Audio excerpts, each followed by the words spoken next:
Bonjour à tous et à tous, c'est Passion Mécanique pour une vidéo spéciale, la présentation du Range Rover de mon frère. Vous l'avez sûrement déjà vu sur certaines vidéos, le L322 de 2003. Il va vous parler un peu de son achat, depuis combien de temps il a et depuis qu'est-ce qu'il a fait dessus quoi. Tu peux parler. Bonjour tout le monde, donc voici mon Range Rover donc L322 de novembre 2003. Donc c'est un 3 litres diesel, donc le M57 qui est équipé et il est dans sa version HSE. Voilà. Ok, tu peux nous dire combien de kilomètres il a et Ah oui, donc c'est un véhicule en fait que j'ai acheté il y a 2 ans et demi avec 400 000 km, donc ça peut effrayer pas mal de gens, mais ceux qui s'y connaissent sur ce moteur là, on va dire c'est la sortie de rodage si je peux dire.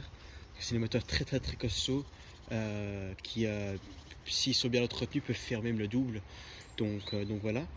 Donc le véhicule, depuis que je l'ai eu, j'ai eu quelques petits problèmes avec, on va dire que j'ai pas vraiment eu beaucoup de chance, mais bon voilà.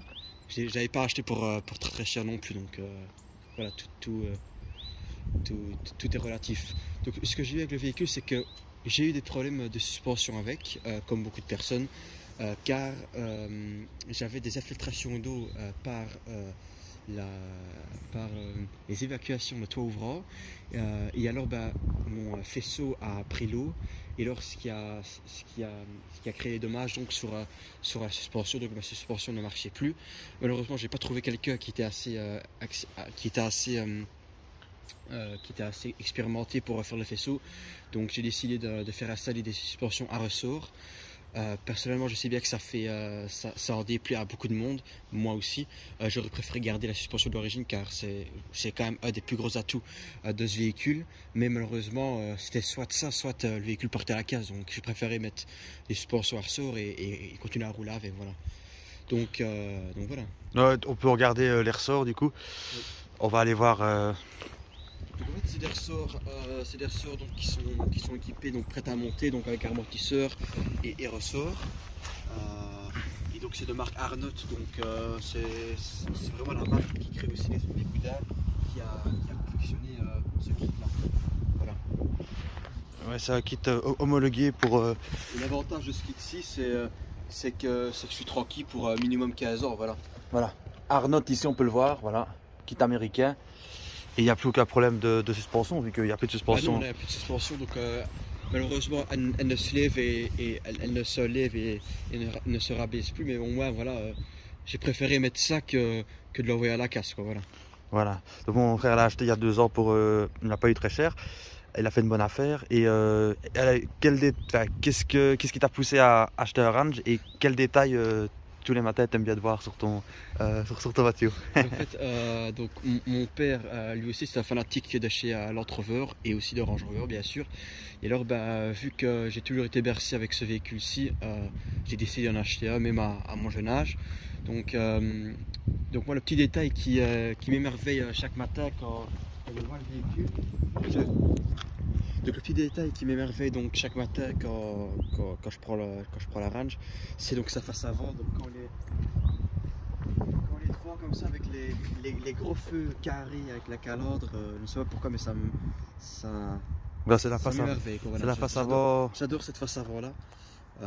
Et comme beaucoup de gens, il y a beaucoup de gens qui adorent, qui adorent cette face-ci. Voilà. Donc c'est la phase 1, hein, c'est Ah oui, ça, c'est la 2003. phase 1, oui. Donc en fait, il y a eu 3 déclinaisons de ce modèle-là. Peut-être qu'on va se remettre là pour qu'il va devant. Donc voilà, allez-y. Donc ça c'est la phase 1 qui a été commercialisée donc de 2002 à fin 2005. Donc il n'y avait que 2 motorisations, donc une diesel, donc le 3 litres diesel 6 en ligne comme celui-ci est équipé, et aussi donc un 4 litres 4 V8 aussi d'origine BM essence. Alors en 2005 ils ont sorti la phase 2, donc on va dire que la face avant et la face avant changeaient quand même pas mal, et les feux arrière aussi, l'intérieur aussi a quand même assez fortement changé. Donc ils ont mis aussi des nouvelles motorisations dedans. Donc il y a eu 3 litres 6 TDV8 donc avec 2 turbos aussi en diesel. Il y a eu 4 litres 2 V8 avec un compresseur, si je ne me trompe pas, donc en essence, et je crois que c'est tout. Ouais, Voilà. Il y a aussi eu alors une phase 3, donc de 2010 à 2012. Avec aussi, la première année, ils ont continué à commercialiser le 3.6 V8 hors diesel, puis il est devenu le 4.4 TD V8 comme il y a dans le modèle après, donc avec une boîte 8 rapports, c'est ça qui est le plus gros avantage. Et donc ils ont aussi sorti 5 litres V8 essence qui, si je ne me trompe pas, sortait 510 chevaux je crois. Super Charget, qu'ils appellent ça. Supercharged, voilà, exactement, qui était donc le modèle le plus puissant qui est sorti de cette gamme là. Voilà. Voilà. Excusez-moi pour le vent, mais voilà, qu'est-ce qu'on peut dire d'autre? Tu as fait beaucoup de frais, donc tu as fait le kit ressort complet et il n'y a pas longtemps tu as changé. Oui, donc j'avais des petits problèmes depuis l'achat. On va dire que le véhicule démarrait bien, mais il ne démarrait pas au quart de tour comme il devrait. Il démarrait, on va dire, après un tour de plus. Donc ce que j'ai fait, donc oui, ces derniers temps, il démarrait très difficilement, même parfois à caler. Donc j'ai fait repasser ma pompe haute pression. Maintenant il démarre beaucoup mieux et j'ai aussi fait changer ma pompe de gavage. Voilà. Voilà. Non, ça fonctionne bien. Je pense que vous avez vu des shorts là sur le range de mon frère quand il galérait à démarrer là. Voilà, il y avait les pompes HS. Voilà, donc on fait un petit tour. Mais il a aussi fait des petits détails. Les coques de.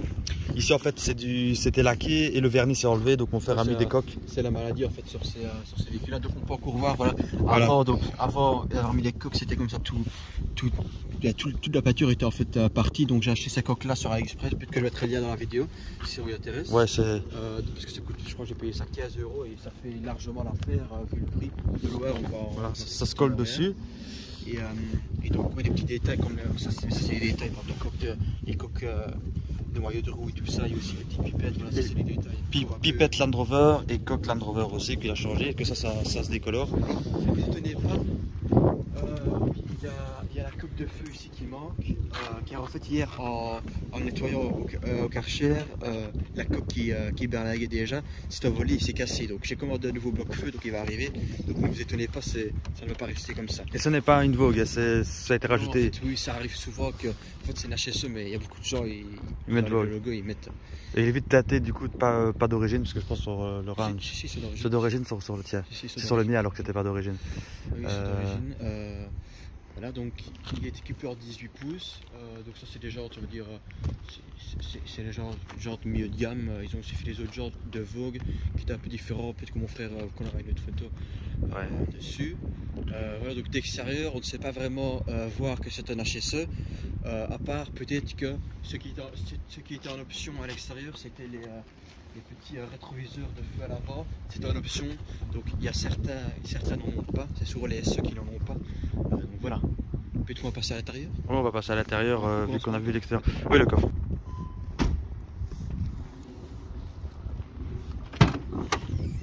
Donc voilà l'intérieur. Donc l'avantage du Range, comme tout le monde connaît, c'est l'ouverture en deux parties. Sur tous les modèles, voilà. Donc qui peut soutenir jusqu'à 300 kg.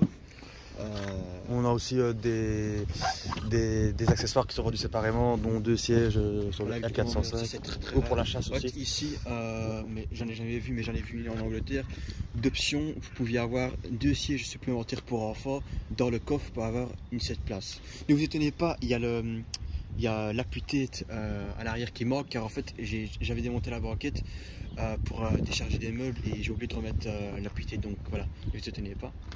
Donc l'avantage du Range, c'est que il y a un très grand espace pour la valise ou ce que vous voulez, vous rabattez la banquette, c'est juste vraiment énorme, toute la place qu'on peut avoir dedans.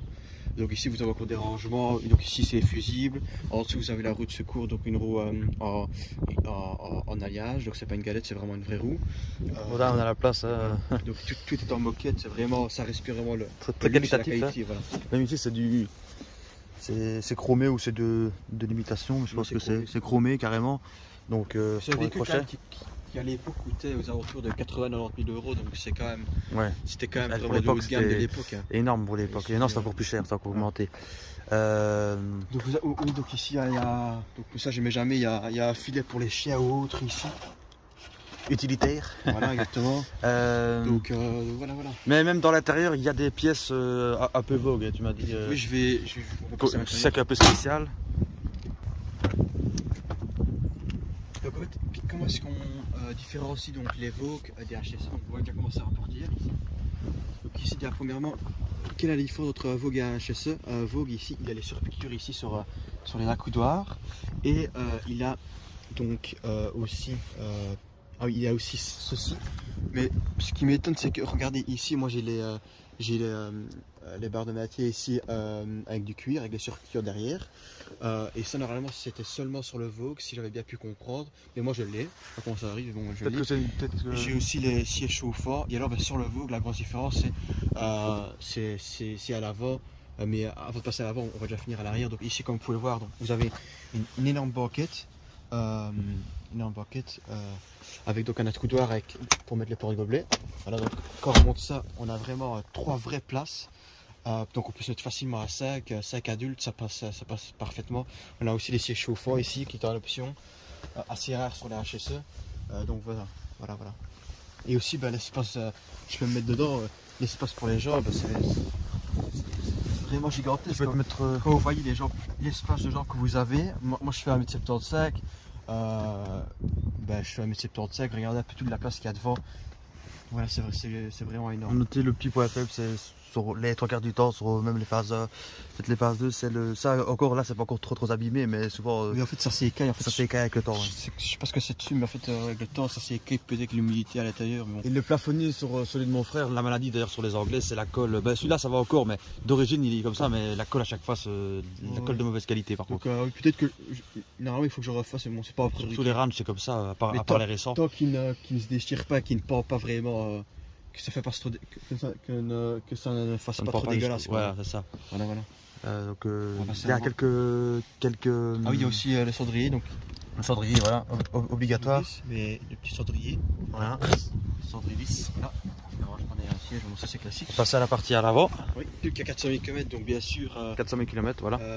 Tu as vécu qu'à 400 000 km, donc bien sûr, il n'est pas en état concours, malheureusement. Donc ici, à force de rentrer et de sortir, comme vous pouvez le remarquer, le cuir ici, c'est un peu détendu. Ici, ça c'est un peu écaillé. Le siège ici, très rare. L'assise est un peu déchiré. Je veux dire, pour un véhicule qui a 400 000 km, je trouve que c'est quand même. Surtout ce qui est rare, c'est la coque. Je sais pas si ça a été remplacé dans cette salle d'origine. Moi je crois que c'est. Qui n'est pas cassée, parce que souvent les gens vont c'est un peu dévot. Au lieu de se mettre là, ils se mettent ici, ils cassent tout.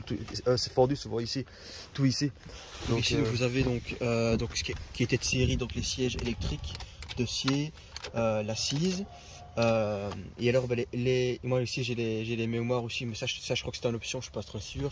Donc ici vous avez tout ce qui était tout ce qui est commande de feu, donc veilleuse, feu, voilà, les anti-brouillards, ce qui est classique. Ici vous avez tout ce qui est pour régler tout ce qui est radio, régulateur de vitesse, il y a même le volant chauffant, mais ça on montrera après. Voilà. Je t'invite à te mettre de l'autre côté pour regarder. Voilà, nous sommes à l'intérieur de Range de mon frère. Voilà, donc ici comme vous pouvez le voir, donc ici voilà le volant, donc vous avez tout ce qui est réglage de volume, chargé de radio. Ici j'ai en option le volant chauffant, il y a aussi un régulateur de vitesse qui était de série. Donc ici vous avez l'ordinateur de bord qui est en option, donc ceux qui n'avaient pas cette option là, ils avaient donc juste un lecteur CD avec donc des touches comme ici, mais ils n'avaient pas d'écran. J'ai les sièges chauffants aussi ici. Et alors ici, bien sûr, donc vous avez tout ce qui est dégivrage, climatisation, recyclage d'air, et voilà, mais ça c'est classique. Alors ici, donc la molette ici qu'il y avait pour la suspension, bien sûr, maintenant elle ne marche plus, vu qu'on a supprimé l'autoroute. Voilà, donc de base, oui, on avait le mode tout terrain pour la remontée, ça c'était le mode normal, et ça c'était pour la mettre en mode basse, quoi. Et alors, à plus de 80 pendant 30 secondes je crois, le véhicule descendait de quelques centimètres pour avoir un meilleur aérodynamisme. Ah oui, ce qu'il y avait aussi donc sur les Vogue et pas sur la chaise, donc moi je ne l'ai pas, donc c'est les surpiqûres ici sur la planche de bord, les surpiqûres ici sur l'accoudoir central, donc vous aviez des surpiqûres des deux côtés. Et voilà, c'est un peu tout. Et surtout les sièges qui changeaient. Il y avait des lignes ici, c'est ça? Oui, les sièges changeaient complètement, mais ça, mon frère vous mettra sûrement Sûrement, Par contre, mon frère elle est sur piqûre sur sur le maintien ici. Ce qu'il y a, c'était sur les Vogue, ça, normalement. bah, d'après ce que j'ai pu lire sur des forums, c'était seulement les Vogue qui l'avaient. Bon, peut-être que C'est une option qu'on peut avoir aussi sur la oui, société. peut-être que vous pouvez l'avoir en option. Donc ici, donc vous avez, moi j'ai le toit ouvrant aussi, donc j'ai le toit ouvrant. Donc ça c'est classique, donc le bouton pour le toit ouvrant, on peut le basculer et l'allumer, donc tout ce qui est là. Je répète que c'est pas. Ouais, vas-y. Ici donc pour ranger vos lunettes, voilà.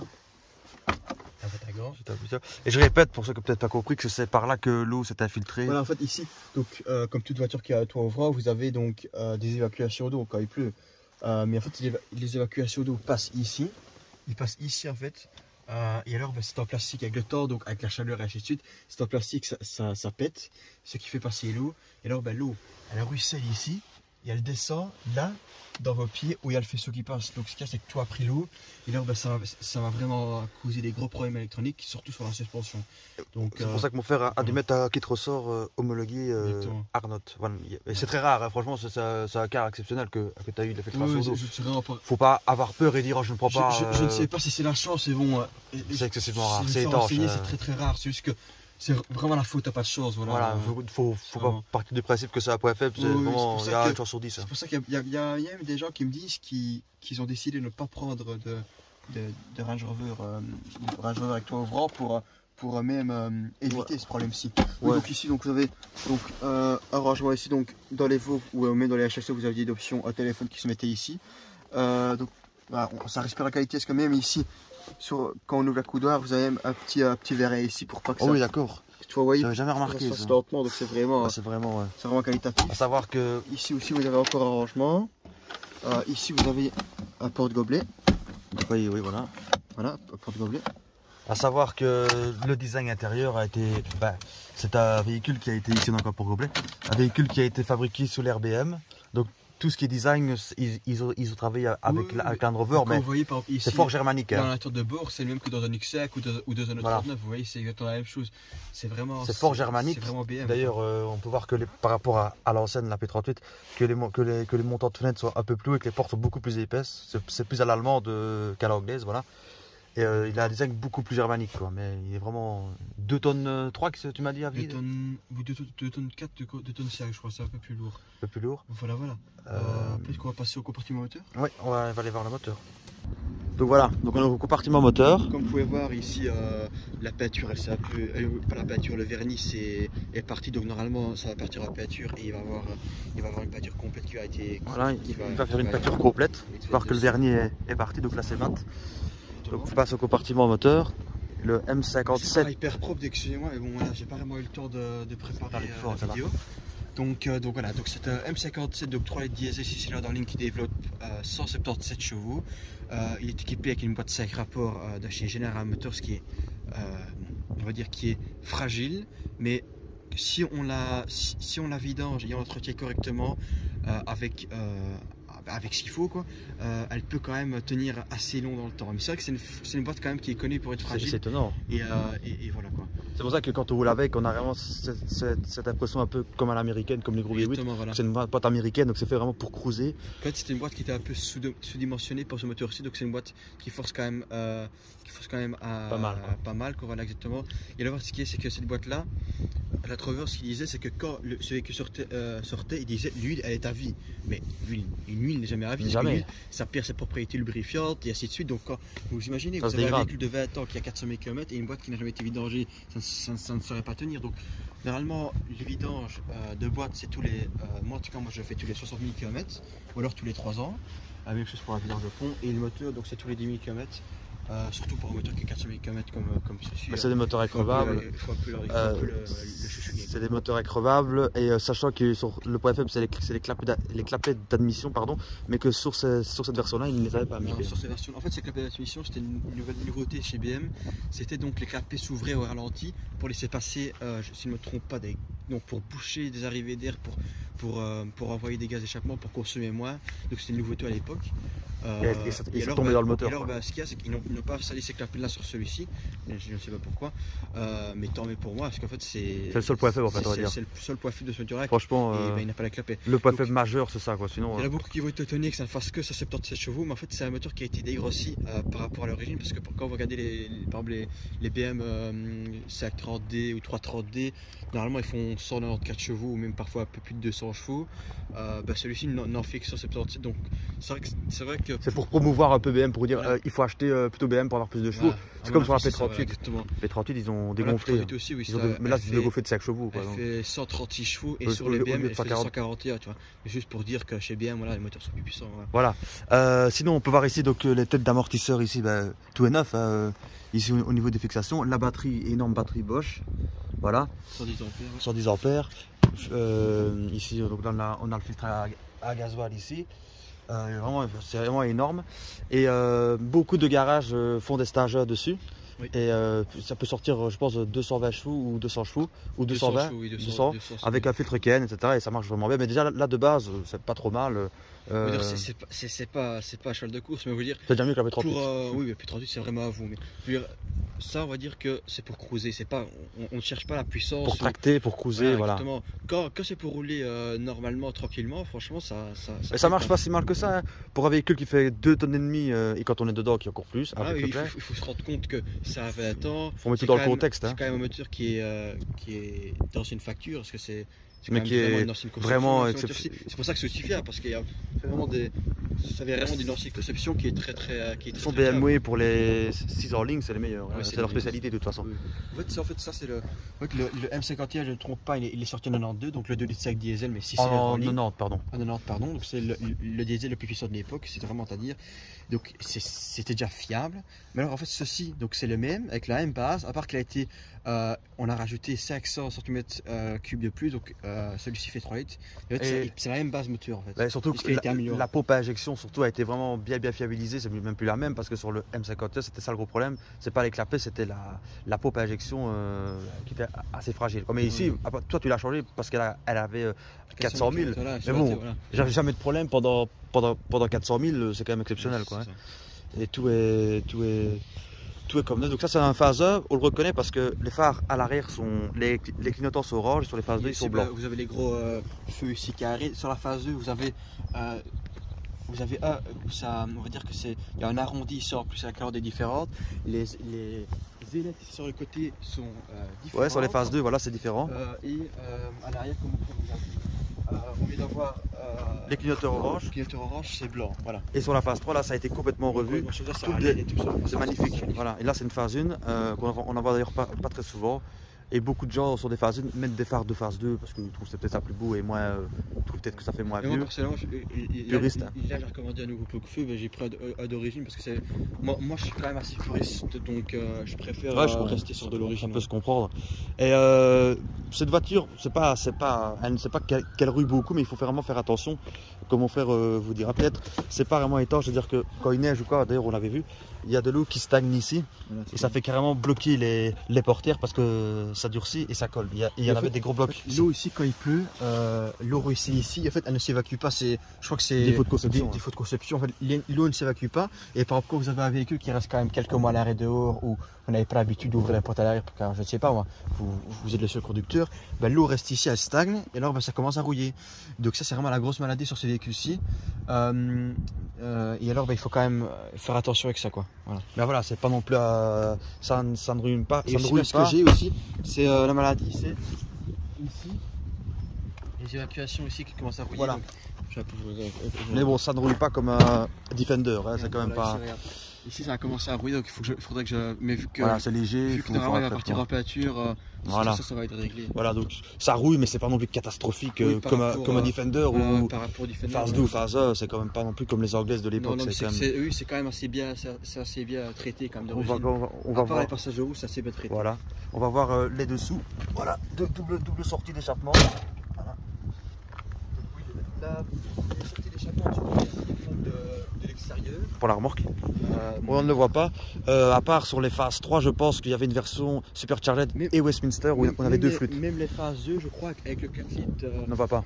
compresseur, je crois qu'on les voit. Ouais. Sur la phase 3, il y avait des sorties spéciales inox. Sur les Westminster, c'est avec V8. Ouais. Ils avaient des sorties chromées. Sur j'ai aussi une question. Ouais. J'ai une question à poser pour les gens qui regardent la vidéo et qui. Alors, dis fort, comme ça ils entendraient bien. Attends, qu'est-ce que vous voulez demander encore? Attends, des questions à se mettre ici.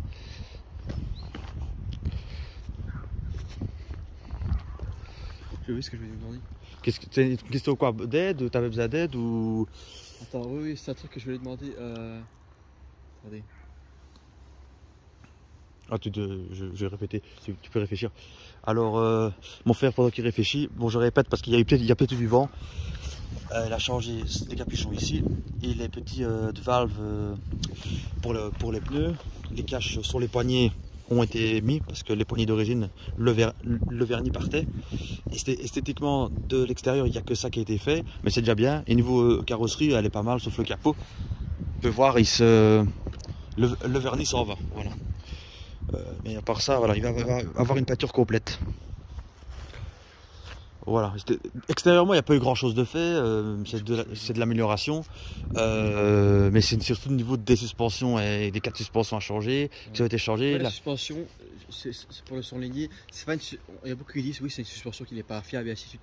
Mais ce qu'il y a c'est que la suspension, c'est pas qu'elle est bien fiable, mais il faut qu'elle soit entretenue. Par exemple les boudins, il faut pas attendre qu'ils pètent, il faut les changer en préventif. Vous voyez. Le compresseur, la même chose. Le compresseur, par exemple, tous les 10 ans, c'est bien de le refaire et de changer les segments. C'est les pièces d'usure, de toute façon, c'est pas à vie. Il y a beaucoup de gens, ils attendent, par exemple, il y a les flûtes qui se créent, ils s'en foutent parce que quand on roule, ça se regonfle. Ça ne se remarque pas directement. Voilà, et les gens ils laissent comme ça parce que ça coûte cher. Et bon, quand vous avez un véhicule qui neuf valait autour de 80-90 000 euros, l'entretien aussi, et le prix des pièces aussi, ça s'approche de ce prix là aussi. Voilà, ça coûte cher à l'entretien au niveau des pièces. Mais donc, quand il y a quelque chose qui casse, vous roulez un Range Rover, donc il faut bien s'attendre à un budget entretien quand même assez conséquent. Mon frère, il a eu les ballons qui avaient 400 000, qui les a changés, et il les a changés, et quelques temps après, même pas quelques mois, le faisceau a pris l'eau, donc il a dû enlever ses ballons neufs pour mettre des ressorts. Bon, là c'est pas de chance. Bon. Voilà, c'est ça quoi. Mais les ballons, je suis content parce que je les ai revendus à quelqu'un donc sur le groupe, parce qu'en fait il y a un groupe, vraiment un très très bon groupe sur Facebook. Donc, on mettra le lien. Oui, donc qui s'appelle Range Rover L322 France, qui est un groupe donc, qui est vraiment spécialisé dans la L322. Donc pour tous ceux qui ont une question, même pour ceux qui ont des questions pour en acheter une, vraiment n'hésitez pas parce que c'est vraiment des gens qui ouais, c'est un groupe français, je pense. Énormément, même pour des pièces, c'est vraiment magnifique. Voilà, c'est un groupe français. Ils m'ont bien aidé. Franchement. Un groupe français L322. Il a revendu les boudins à quelqu'un du groupe, donc voilà. Là, il a revendu les boudins à quelqu'un du groupe. L322, c'est ça? L322, le groupe. On mettra le lien Facebook. Ouais, je vous mettrai le lien L322 Range Rover France. On a oublié de regarder la consommation. Donc en fait, c'est un véhicule qui n'est pas si gourmand que ça vu ses. Se roule normalement, bien sûr. Ouais, on roule normalement, bien sûr. Vu son poids, parce que ça fait quand même 2,5 tonnes, donc pour tracter ça fait quand même beaucoup. Donc moi, on va dire sur autoroute, je suis entre 9 et 10 litres, donc en 112 régulateur, vitesse stabilisée, donc je suis aux alentours de 9-10 litres. Ouais. Et on va dire en mix, il faut compter 11 litres, 11-12 litres, et en ville, par contre, ça monte à 13-14. Voilà. Mais franchement, quand on voit la taille, c'est 13-14, c'est pas non plus tard. Oui. Et c'est 1,3 €, donc on pourrait s'attendre à moins. Euro 3, donc malheureusement ici en Belgique, parce que moi je suis belge, on est belge, on peut plus aller au centre de Bruxelles par exemple. Bon, nous on n'y va jamais. Donc, nous on habite en campagne, donc c'est pas vraiment problématique pour nous. Et là, ce qu'ils vont faire, compte faire une peinture complète. Et niveau du moteur, tu comptais pas, tu as dit que tu allais supprimer ta vanne EGR? Oui, donc en fait j'avais déjà supprimé. Donc en fait, la vanne EGR, vous avez un petit tuyau ici de dépression qui vient se brancher. Attendez. Voilà, ici. Ouais. Donc c'est un petit tuyau qui se branche à l'EGR pour ouvrir et fermer la soupape. Donc moi que j'avais bouché ce petit tuyau là pour que la soupape ne s'ouvre plus. Mais donc voilà, il faut juste que je relève la soupape et que je remets une vis. Ouais. Et tu avais nettoyé tourner GR aussi, ce qui était Ah dégueulasse. oui, l'huile légère était dégueulasse. Mais de toute façon, je vais supprimer le GR, je vais mettre un boîtier qui coordonne tout. Même le tuyau, comme ça, moi, ça Tu vas gagner du un poids, peu et voilà. plus, peut-être un peu pas de performance, mais il va un peu mieux aller ton moteur. Et J'ai quand même vu sur internet des gens qui disaient qu'il consommait jusqu'à 1 litre de moins Ouais, hein. et qu'il avait un peu mieux de façon, souffle. ça, le GR, ça ne sert à rien, c'est juste pour la pollution. Voilà, À part encrasser ton moteur plus, faut pas ce que ça sert, mais bon. Ouais, c'est un véhicule aussi qui n'est pas équipé de filtre à particules, donc c'est un gros plus. Pas de filtre à Il y a pas de particules, frappe, juste voilà. un catalyseur. Voilà. Donc voilà quoi. Donc moins on a de filtre, moins on a de problème. Ça, il faut le savoir aussi. Voilà, donc tu peux nous démarrer, et puis, Ouais, il peut vous démarrer, voilà. puis on verra la bête. Donc voilà, il y a 402 000 km, donc 402 000 km, donc il prend un peu de temps à démarrer, surtout que la pompe vient d'être chargée. Il faut que tout le système se remette. Voilà. Il démarre bien.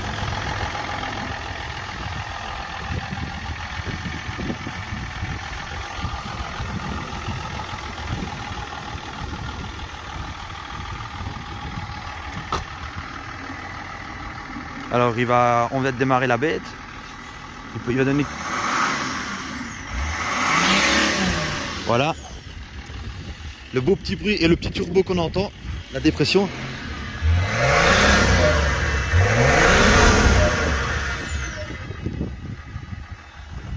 Voilà. le moteur est chaud, pour les gens qui... Le moteur est chaud, ouais, ça va. Pour les gens qui s'inquiètent, le moteur est chaud. Le moteur est chaud. Pas, hein. Le moteur est chaud, ne vous inquiétez pas. Donc voilà. Et niveau vidange, tu as fait des vidanges, ah oui, tu m'avais dit. Je fais vidange, je brûle tous les fluides et le moteur, je fais la vidange tous les 10 000 voilà. pour préserver le moteur. Donc vidange moteur tous les 10 000 et il a vidangé tous les fluides.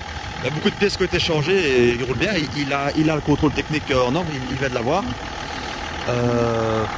Voilà, c'était incassable ce moteur là. Quand on en prend soin, ça va très très loin. Voilà, on peut aller faire un petit tour si tu veux. On se retrouve après. Alors. Voilà. Donc. J'ai oublié de vous dire aussi qu'ici donc pour des pommes de vitesse vous avez deux boutons. Donc ici vous avez un bouton qui est l'aide à la descente. Donc je crois qu'il y a, je ne connais pas vraiment le système, mais en fait c'est le frein moteur qui va vous aider à freiner dans une descente. Et ici vous avez aussi une gamme courte, donc une boîte courte que vous avez dessus.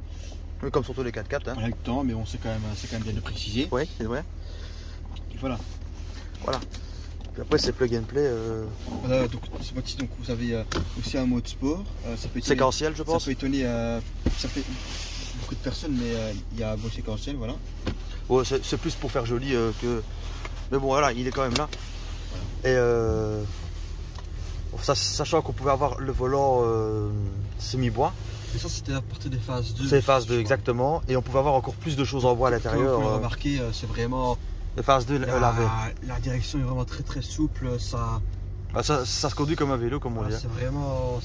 C'est vraiment agréable à rouler, quoi. C'est vraiment, tout est bien smooth, comme on dit. Et ce qui est bien, c'est qu'on voit le capot.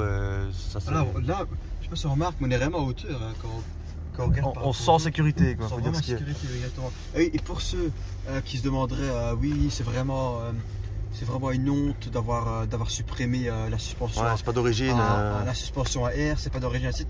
Je suis d'accord, c'est vrai que c'est vraiment dommage. Moi aussi, j'aurais préféré garder la suspension d'origine.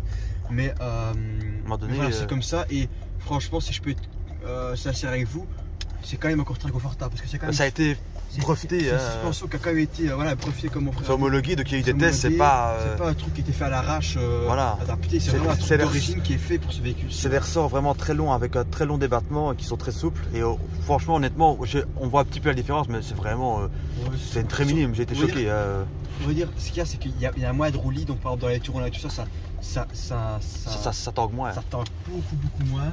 Et sur autoroute, il y a cette chose qu'on donne un coup de volant et ainsi de suite. Ça a vraiment une meilleure. C'est un peu plus ferme quand même. Oui, c'est vraiment une meilleure tenue de route quand même. Mais par exemple sur route abîmée ou un peu caillassée, c'est quand même beaucoup moins confortable. Hein. Ouais, c'est un peu. Quand même beaucoup moins les impuretés de la route, voilà, ça reste quand même des ressorts. On ne saurait pas avoir le confort des ballons, ça c'est pas possible. Mais il y a des avantages et des petits inconvénients, quoi. Mais c'est pas mal du tout. Surtout que ça coûte quand même assez cher. On est aux alentours entre 2500 plus ou moins euros. Pour le kit, vous pouvez aussi acheter les ressorts, seulement les ressorts. Et ça coûte, je crois, aux alentours de 1000 €. Mais vu que les amortisseurs ici étaient d'origine, j'ai préféré tout changer et tout refaire. Il faut compter 2000 € pour le. C'est des véhicules qui ont beaucoup décoté, mais tout ce qui est pièces et entretien, ça reste très cher. Ça n'a pas décoté par contre. Hein. Non, ça se coûte très cher. Et bon, un bel exemplaire en phase 1 avec le moteur d'entrée de gamme dessus. Tu m'as dit aux alentours de propre 6000 €, 5-6 000 on peut en trouver déjà. Ouais, pour un très très propre, avec peu de kilomètres, bien entretenu, vraiment une historique rapide, il faut compter 10 000 €. Voilà. Et là vous avez vraiment un véhicule qui est nickel.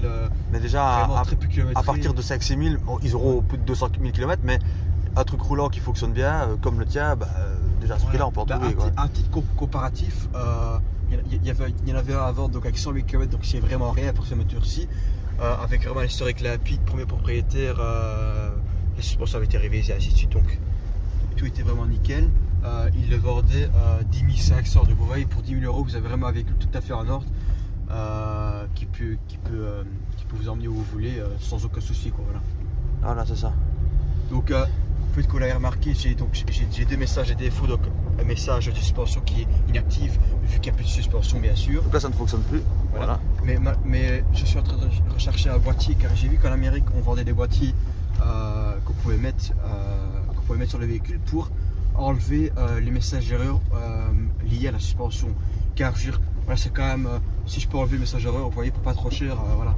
J'ai vu qu'on en vendait en Amérique, mais bon, j'ai pas envie de mettre 500 € dans un boîtier non plus, voyez, juste pour un message erreur. Donc voilà, c'est ça. Je suis encore toujours en train de rechercher, voilà. Ça. Voilà. Constante évolution. Il ne faut pas avoir peur.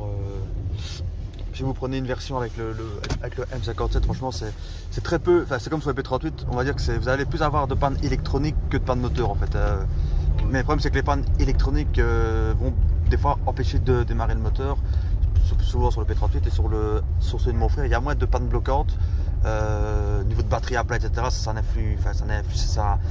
Ça fout moins le bordel sur l'électronique de la voiture, mais bon voilà, les suspensions. Ce en fait, c'est qu'ici la batterie, c'est vraiment très important d'avoir une batterie qui est vraiment en forme pour ce véhicule-ci, car en fait, dès que par exemple la batterie est un peu flève ou ainsi de suite, vous allez par exemple avoir la suspension qui se mordait, il faut avoir l'ABS qui se mordait, il faut avoir par exemple, je sais pas, à l'intérieur, il y a des choses qui ne marchent plus par exemple.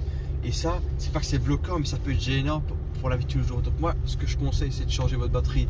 Je sais bien que ça coûte un peu d'argent, mais au moins vous êtes tranquille de changer votre batterie tous les 2 ans par une batterie, donc par une 110 ampères 820 AH, donc ouais, puissance de démarrage, donc la plus grosse batterie que vous pouvez mettre dedans. Après voilà, ça peut déjà vous éviter pas mal de pannes, quoi, voilà. Une batterie qui coûte aux alentours des 200 € je pense, pas loin. Oui, il faut compter 150 € pour la batterie, voilà. Mais au moins voilà, ça peut vous éviter quand même d'avoir pas mal de problèmes, et surtout tous les 2 ans, je crois que c'est quand même pas, voilà, c'est pas hors de prix. Lumière ici. Après je vais tirer un coup, je vais accélérer un coup pour un peu montrer aux gens que c'est pas vraiment voilà. Donc ça avance quand même pas mal. Bien sûr on est sur route privée. Sur route privée, ouais exactement. Enfin, route tranquille on va dire, voilà. Le véhicule est en ordre, tout est bien. Je vais juste faire un 0 à 50 pour montrer aux gens que ça marche quand même assez bien. Parce qu'on est dans un petit village. Donc, voilà, 50 km/h, on ne dépasse quand même pas la limitation de vitesse de toute façon. Exactement, donc, voilà. Si tu veux, soit tu le fais en mode sport ou tu le fais en mode normal. Ouais. Alors, le mode sport est mis. Voilà. Voilà. Là. Vas-y. Tu peux y aller.